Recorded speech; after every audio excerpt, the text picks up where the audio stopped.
Hello बच्चों, क्या हाल चाल। स्वागत है आप सबका मेरे चैनल मैथ्सविला में। दोस्तों, आज का हमारा टॉपिक है जनगणना।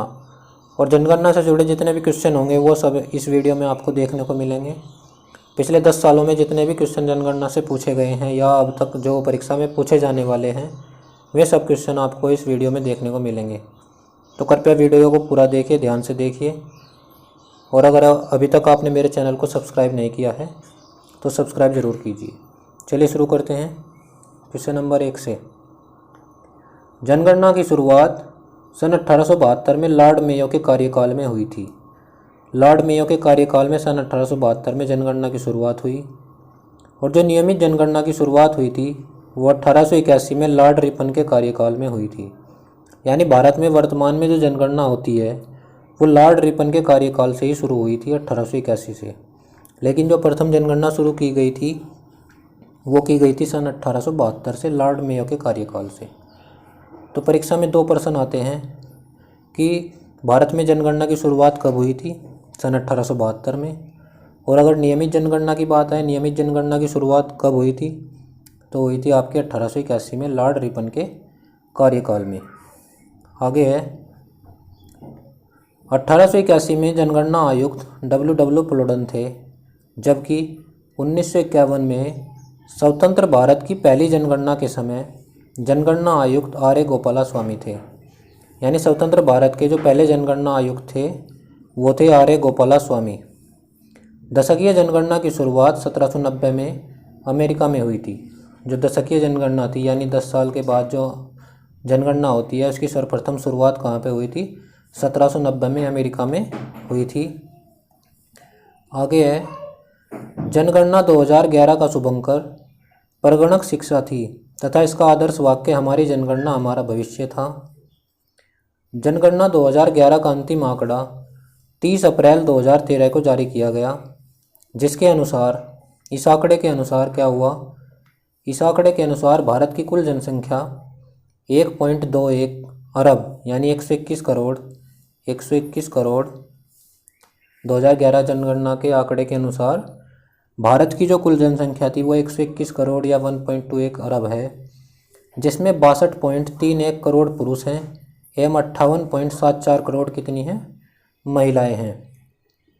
जनगणना 2011 के अनुसार देश में अनुसूचित जाति की कुल जनसंख्या 20.14 करोड़ है, जो देश की कुल जनसंख्या का 16.6% है। ठीक है दोस्तों, आगे चलते हैं। आगे है जनगणना 2011 के अनुसार देश में अनुसूचित जनजाति की कुल जनसंख्या 10.43 करोड़ है, जो देश की कुल जनसंख्या का 8.6% है। अगला है जनगणना 2011 के अनुसार भारत की कुल जनसंख्या विश्व की कुल जनसंख्या का 17.5% है। मोस्ट इम्पोर्टेंट क्वेश्चन है, यहाँ आपका इम्पोर्टेंट है बहुत ज़्यादा, कि जनगणना 2011 के अनुसार भारत की जो कुल जनसंख्या है वो विश्व की कुल जनसंख्या का कितने प्रतिशत है, 17.5% है। अगला क्वेश्चन है, अगली हेडिंग है आपकी जनगणना 2011 के अनुसार देश की कुल जनसंख्या में नगरीय जनसंख्या 31.2% या 37.76 करोड़ है।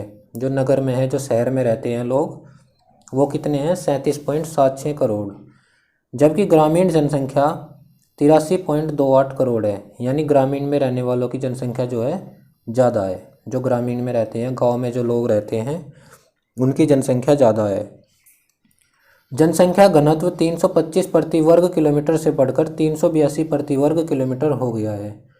यानी 2011 की जनगणना से पहले जो जनसंख्या घनत्व था वो 325 वर्ग किलोमीटर था, लेकिन 2011 में जो जनगणना हुई उससे पता चला कि जो जनसंख्या घनत्व है वो 382 प्रति वर्ग किलोमीटर हो गया है। आगे चलते हैं। लिंगानुपात 933 से बढ़कर 943 हो गया है। शिशु लिंगानुपात 0 से 6 वर्ष 927 से घटकर 919 हो गया है। ये बहुत गलत हुआ, क्योंकि भ्रूण हत्या बहुत होने लगी है भारत में अब। लेकिन जब से मोदी सरकार आई है तो सब कुछ सुधर गया है और सबके अंदर डर बैठ गया है। तो भ्रूण हत्या ज़्यादा होने लगी है।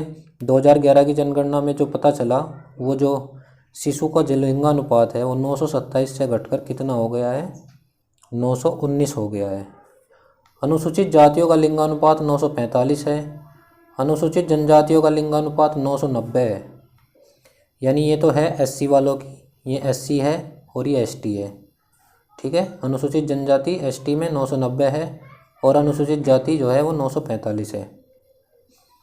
आगे है, जनसंख्या में कुल साक्षर लोगों की संख्या 64.84% से बढ़कर 73% हो गई है। ये बहुत अच्छा है। फिर आगे है, देश में अब तक पूर्ण साक्षर घोषित किया गया एकमात्र राज्य केरल है। केरल जो सबसे ज़्यादा साक्षर प्रदेश है वो कौन सा है? वो है एकदम केरल। आगे है, नागालैंड और अरुणाचल प्रदेश में कोई भी अनुसूचित जाति एससी निवास नहीं करती है। यानी नागालैंड और अरुणाचल प्रदेश दो ऐसे राज्य हैं जिनमें अनुसूचित जाति निवास नहीं करती है। हरियाणा एवं पंजाब में कोई भी अनुसूचित जनजाति एसटी निवास नहीं करती है। किसमें? हरियाणा और पंजाब। हरियाणा और पंजाब में कोई भी अनुसूचित जनजाति निवास नहीं करती है। केंद्र शासित प्रदेश लक्षद्वीप तथा अंडमान निकोबार में कोई भी अनुसूचित जाति निवास नहीं करती है, यानी एससी। ये केंद्र शासित प्रदेश है दो जिनमें एससी जनजाति नहीं पाई जाती है। दिल्ली, चंडीगढ़, पुदुचेरी में कोई भी अनुसूचित जनजाति निवास नहीं करती है, यानी यहाँ पे एसटी निवास नहीं करती है। अगला है, आगे है, जनसंख्या की दृष्टि से सबसे छोटा केंद्र शासित प्रदेश लक्षद्वीप है। यानी लक्षद्वीप क्या है? सबसे छोटा प्रदेश है जनसंख्या की दृष्टि से, यानी यहाँ पर जनसंख्या सबसे कम है। किसमें? केंद्र शासित प्रदेशों में। और सर्वाधिक जनसंख्या वाला राज्य कौन है? उत्तर प्रदेश है। इसकी जनसंख्या कितनी है? 19.98 करोड़। लगभग पूरे भारत का 16.51% केवल उत्तर प्रदेश में निवास करती है। और दूसरे स्थान पर है महाराष्ट्र।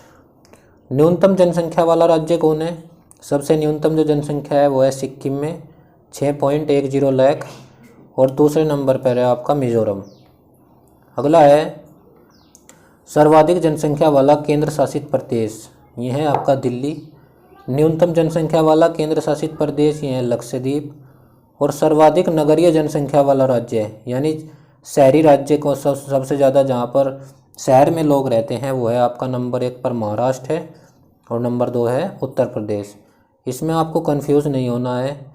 इसमें क्या है कि अगर सर्वाधिक जनसंख्या पूछी जाए आपकी, सर्वाधिक जनसंख्या वाला राज्य कौन सा है, तो सर्वाधिक जनसंख्या वाला तो आपका यूपी ही है और नंबर 2 पे है महाराष्ट्र।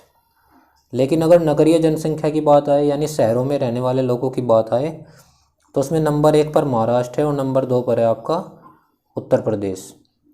क्लियर? अगला देखते हैं। अगला है, न्यूनतम नगरीय जनसंख्या वाला राज्य, यानी शहर में सबसे कम लोग किस जगह रहते हैं? सिक्किम में। और सर्वाधिक नगरीय जनसंख्या वाला प्रतिशत वाला राज्य है गोवा। अगर परसेंटेज में पूछा जाए तो वह है गोवा। सर्वाधिक ग्रामीण जनसंख्या प्रतिशत वाला राज्य वह है हिमाचल प्रदेश। सबसे ज़्यादा जो ग्रामीण में लोग रहते हैं वो रहते हैं हिमाचल प्रदेश। शिमला तो आप कभी गए होंगे, शिमला हिमाचल प्रदेश की राजधानी है। अगला है, सर्वाधिक नगरीय जनसंख्या वाला एवं प्रतिशतता वाला केंद्र शासित प्रदेश है आपका दिल्ली। केंद्र शासित प्रदेशों में तो दिल्ली ही सबसे ऊपर आएगा। न्यूनतम नगरीय जनसंख्या प्रतिशत वाला केंद्र शासित प्रदेश है आपका अंडमान निकोबार। फिर अगला है आपका सर्वाधिक जनसंख्या घनत्व वाला राज्य है, क्या है? बिहार। और दूसरे नंबर पर है पश्चिम बंगाल। यानी इसका मतलब है कि कम धरती पर, मतलब कम जगह पर ज़्यादा लोग रहते हैं, वो कौन सा है? बिहार है। और दूसरे नंबर पर है पश्चिम बंगाल। न्यूनतम जनसंख्या घनत्व वाला राज्य है आपका अरुणाचल प्रदेश और दूसरे नंबर पर है मिजोरम। सर्वाधिक जनसंख्या घनत्व वाला केंद्र शासित प्रदेश है आपका दिल्ली, जिसकी जनसंख्या है 11,320। आगे है आपका न्यूनतम जनसंख्या घनत्व वाला केंद्र शासित प्रदेश। न्यूनतम जनसंख्या घनत्व वाला केंद्र शासित प्रदेश है अंडमान निकोबार, जिसका न्यूनतम जनसंख्या घनत्व कितना है? 46। सर्वाधिक लिंगानुपात कहाँ पर है? केरल में है और दूसरे नंबर पर है आपका तमिलनाडु। न्यूनतम लिंगानुपात वाला राज्य कौन सा है? आपका हरियाणा है और दूसरे नंबर पर है जम्मू कश्मीर। अगला है आपका सर्वाधिक लिंगानुपात वाला केंद्र शासित प्रदेश वो है आपका पुदुचेरी। न्यूनतम लिंगानुपात वाला केंद्र शासित प्रदेश दमन-दीव। सर्वाधिक शिशु लिंगानुपात वाला राज्य है अरुणाचल प्रदेश। सर्वाधिक लिंगानुपात वाला राज्य कौन सा है आपका? अरुणाचल प्रदेश। अगला है न्यूनतम शिशु लिंगानुपात वाला राज्य है हरियाणा। न्यूनतम शिशु लिंगानुपात कहाँ पर है? हरियाणा में है। और सर्वाधिक शिशु लिंगानुपात वाला केंद्र शासित प्रदेश है अंडमान निकोबार। अगला है क्वेश्चन आपका, न्यूनतम शिशु लिंगानुपात वाला केंद्र शासित प्रदेश है दिल्ली। सर्वाधिक साक्षरता प्रतिशतता वाला राज्य है केरल। और दूसरे नंबर पर है मिजोरम। इम्पोर्टेंट क्वेश्चन है। सर्वाधिक साक्षरता में वैसे भी केरल ऊपर है, अगर बिना परसेंटेज के देखे जाएं तो केरल सबसे ऊपर है, और प्रतिशतता में देखे जाए तो भी केरल सबसे ऊपर है। न्यूनतम साक्षरता में बिहार है सबसे नंबर 1, यानी बिहार में बेरोजगार लोग बहुत है, साक्षरता बहुत ज़्यादा कम है। और दूसरे नंबर पे आपका अरुणाचल प्रदेश। आगे है सर्वाधिक साक्षरता प्रतिशत वाला केंद्र शासित प्रदेश, यानी सबसे ज़्यादा साक्षर जो केंद्र शासित प्रदेश है वो है लक्षद्वीप। और न्यूनतम साक्षरता प्रतिशतता वाला केंद्र शासित प्रदेश है दादर नगर हवेली। ठीक। सर्वाधिक पुरुष साक्षरता प्रतिशतता वाला राज्य यह भी केरल है, यानी सर्वाधिक साक्षरता में किसी भी चीज़ में आ जाए तो सर्वाधिक साक्षरता में आपका केरल सबसे ऊपर है। ठीक। आगे है न्यूनतम पुरुष साक्षरता वाला राज्य है बिहार। न्यूनतम में बिहार ही है। न्यूनतम साक्षरता या न्यूनतम पुरुष साक्षरता दोनों में कौन है? बिहार सबसे ऊपर है। सर्वाधिक पुरुष साक्षरता वाला केंद्र शासित प्रदेश है लक्षद्वीप। आगे देखते हैं, न्यूनतम पुरुष साक्षरता वाला केंद्र शासित प्रदेश दादर व नगर हवेली। सर्वाधिक महिला साक्षरता वाला राज्य है केरल। सर्वाधिक जो महिला साक्षर है वो केरल में है, और पुरुष भी सबसे ज़्यादा यहीं पर साक्षर है। पुरुष भी यहीं पर है, महिला भी यहीं है, और सर्वाधिक साक्षरता भी केरल में ही है, और प्रतिशतता के मामले में भी केरल सबसे ऊपर है, यानी साक्षरता में केरल सबसे नंबर 1 पर है। सबसे ज़्यादा पढ़े लिखे लोग केरल में ही मिलेंगे। न्यूनतम महिला साक्षरता वाला राज्य है बिहार। बिहार सबसे ऊपर है, पुरुष में भी और महिला में भी। ये क्या है? बिहार सबसे ज़्यादा, मतलब न्यूनतम में। सर्वाधिक में तो केरल ही ऊपर है, और न्यूनतम यानी सबसे कम में बिहार। सर्वाधिक महिला साक्षरता वाला केंद्र शासित प्रदेश। केंद्र शासित प्रदेश वैसे अगर ओवरऑल देखा जाए तो उसमें भी लक्षद्वीप ही ऊपर था, और सर्वाधिक महिला साक्षरता में भी लक्षद्वीप ही ऊपर है। अगला है न्यूनतम महिला साक्षरता वाला केंद्र शासित प्रदेश है दादर नगर हवेली। सर्वाधिक अनुसूचित जाति जनसंख्या वाला राज्य है उत्तर प्रदेश, यानी एससी के लोग यूपी में सबसे ज़्यादा रहते हैं। सर्वाधिक अनुसूचित जाति जनसंख्या प्रतिशतता वाला राज्य है पंजाब, यानी प्रतिशत के आंकड़े से अगर देखा जाए तो न्यूनतम जो सर्वाधिक अनुसूचित जाति है, यानी एससी के लोग जो सबसे ज़्यादा प्रतिशत के अगर हिसाब से देखा जाए तो वो पंजाब में है, और अगर संख्या में देखा जाए यानी उनकी गिनती की जाए तो यूपी में सबसे ज़्यादा है। आगे हैं सर्वाधिक अनुसूचित जाति जनसंख्या वाला केंद्र शासित प्रदेश। जो सर्वाधिक अनुसूचित जाति वाला केंद्र शासित प्रदेश है वो आपका दिल्ली। ये भी एससी में ही। केंद्र शासित प्रदेशों में अगर पूछा जाए, केंद्र शासित प्रदेशों में, तो वह आपका दिल्ली, और वैसे पूछा जाए तो वह आपका उत्तर प्रदेश, अगर परसेंटेज में पूछा जाए तो वह आपका पंजाब। ठीक है। सर्वाधिक अनुसूचित जाति जनसंख्या प्रतिशतता वाला केंद्र शासित प्रदेश है चंडीगढ़। ठीक है। अगला है आपका सर्वाधिक अनुसूचित जनजाति यानी एसटी जनसंख्या वाला राज्य है मध्य प्रदेश, यानी सर्वाधिक जो एसटी के लोग कहाँ रहते हैं वो रहते हैं एमपी में। और अगर परसेंटेज में पूछा जाए अनुसूचित जनजाति यानी एसटी के लोग कहाँ रहते हैं वो रहते हैं मिजोरम में। अगला है सर्वाधिक एसटी जनसंख्या वाला केंद्र शासित प्रदेश, वो कौन सा है? दादर नगर हवेली। सर्वाधिक जो एसटी जनसंख्या वाले लोग हैं वो कहाँ पर है? दादर व नगर हवेली में। अगला है सर्वाधिक एसटी जनसंख्या प्रतिशतता वाला केंद्र शासित प्रदेश, वो है लक्षद्वीप। तो दोस्तों ये आपके जनगणना के सभी क्वेश्चन थे, और अगर आपको मेरी वीडियो अच्छी लगी हो तो प्लीज़ मेरे चैनल को सब्सक्राइब करें, मेरी वीडियो को लाइक करें, कमेंट करें, शेयर करें, और चैनल को सब्सक्राइब ज़रूर करें।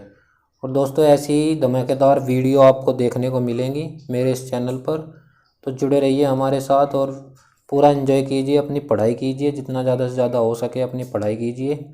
और ये जनगणना का टॉपिक था, इसमें जितने भी क्वेश्चन थे इससे बाहर कोई भी क्वेश्चन नहीं आने वाला है।